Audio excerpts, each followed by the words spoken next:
Hello, this is Mrs. Sonal Patil, lecturer in biology, Department of Biology, KLS Goktepu College, Belgavi. Today, I am going to start with the first chapter, that is reproduction in organisms. Weightage for this chapter is 5 marks. Questions carrying 1 mark or 2 marks or 3 marks can be asked from this particular chapter. You have already studied last year in the chapter that is living world about characteristic of living organism. In that we have already discussed that reproduction is one of the important characteristic feature of living organisms. Let's go with the introduction. Each and every organism can live only for a certain period of time. The period from birth to natural death of an organism is called lifespan. Lifespan of an organism may be as short as a few days or as long as a few thousand years. Lifespans of organisms are not necessarily correlated with their sizes. The size of crows and parrots are not very different, yet their lifespans show a wide difference. Similarly, a mango tree has a much shorter lifespan as compared to people tree. No individual is immortal except unicellular organisms because it continue its life in progeny by fission. Here in this slide you can just see approximate lifespan of some organisms. You can see over here sizes of the organisms are not correlated with their lifespan.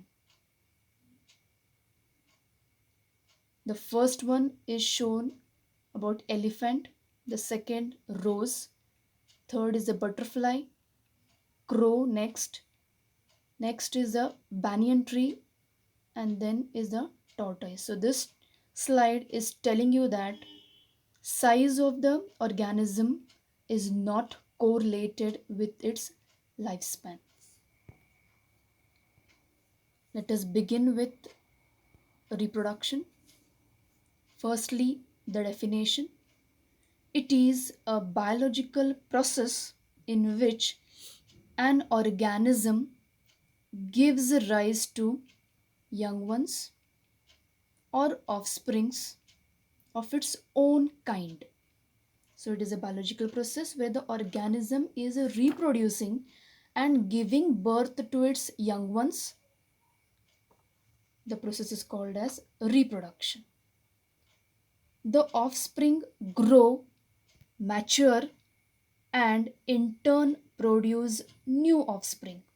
Thus, there is a cycle of birth, growth, and death. Reproduction enables the continuity of species generation after generation.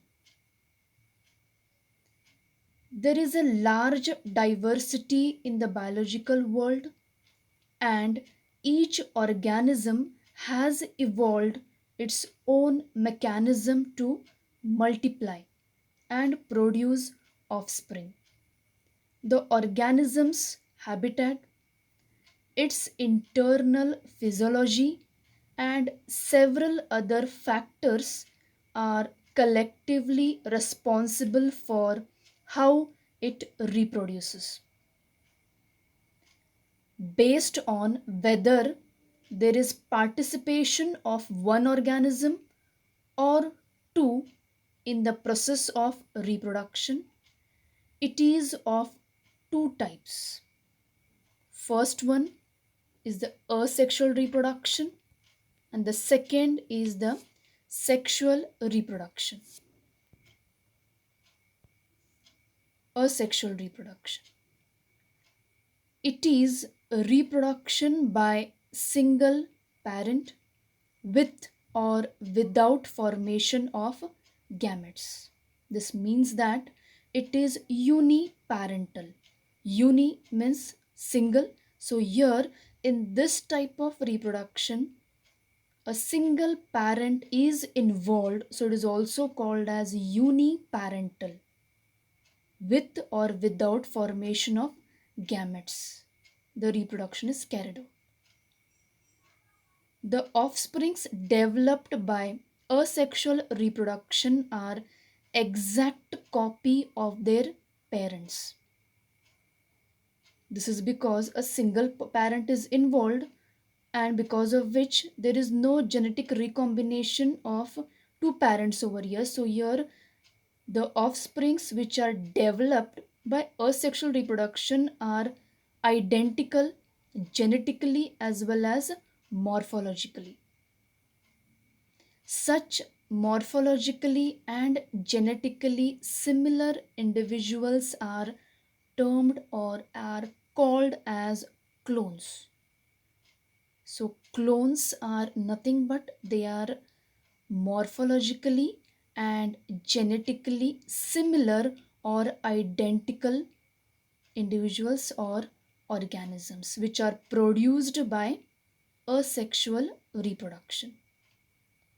Asexual reproduction is common in unicellular organisms, in plants, and animals with relatively simple organizations. Now we can go with the different methods of asexual reproduction. Firstly, cell division. In prokaryotes, there is only one rather simple type of cell division which produces two identical daughter cells. So here cell division is simple. So here what is happening is that the cell divides, produces two daughter cells. So it is a simple type of asexual reproduction. Secondly, budding. It is a form of asexual reproduction in which a new organism develops from an outgrowth or bud due to cell division at particular site. You can see over here the yeast cell has been shown. The yeast cell shows a small bud or a small outgrowth which later gets detached and develops into a new individual cell. So the parent cell is being shown here, which is forming a small bud, and then this bud gets detached and develops into a new organism. So here this type of reproduction is called as budding. Here the cell division is unequal and small buds are produced that remain attached initially to the parent cell, which eventually gets separated and mature into new yeast cells. As I told you, the same thing has been explained over here. So this type of reproduction is called as a type of asexual reproduction called as budding.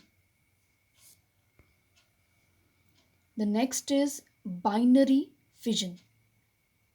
In amoeba, we can see that, or in the single cell organisms of kingdom Monera and Protista, reproduce by simple cell division called binary fission. The cell divides into two halves. each half develops into new adult. You can just see here amoeba divides and forms two individual cells. So here this type of reproduction is called as binary fission, where simply the cell is dividing into two. So binary fission divides into two, so it's called as binary fission. Nextly, we will discuss about the asexual reproductive structures. The first one are the zoospores. Members of fungi and algae reproduce through special reproductive structures called zoospores, which are microscopic and motile.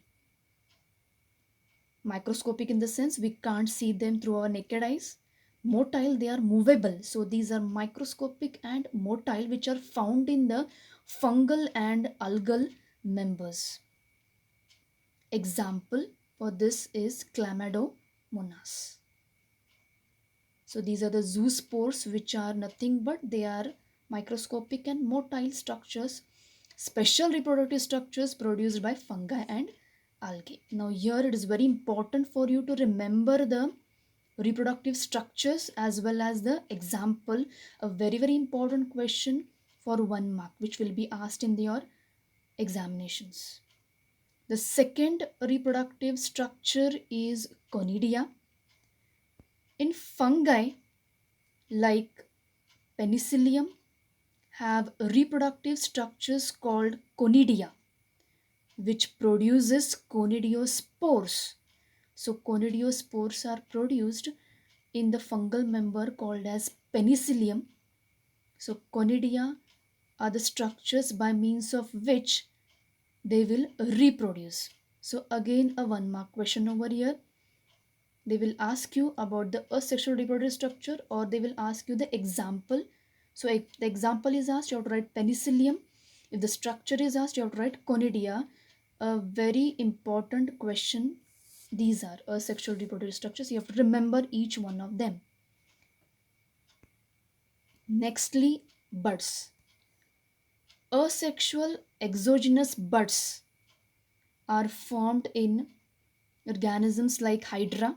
Here you can see that Hydra also reproduces by producing a small outgrowth on the parent body called as bud, which gets detached later and can develop into an independent Hydra. Okay, so bud like structures are formed in the parent body, which gets detached and develops into an independent Hydra. So these are buds. So again a 1 mark question over here.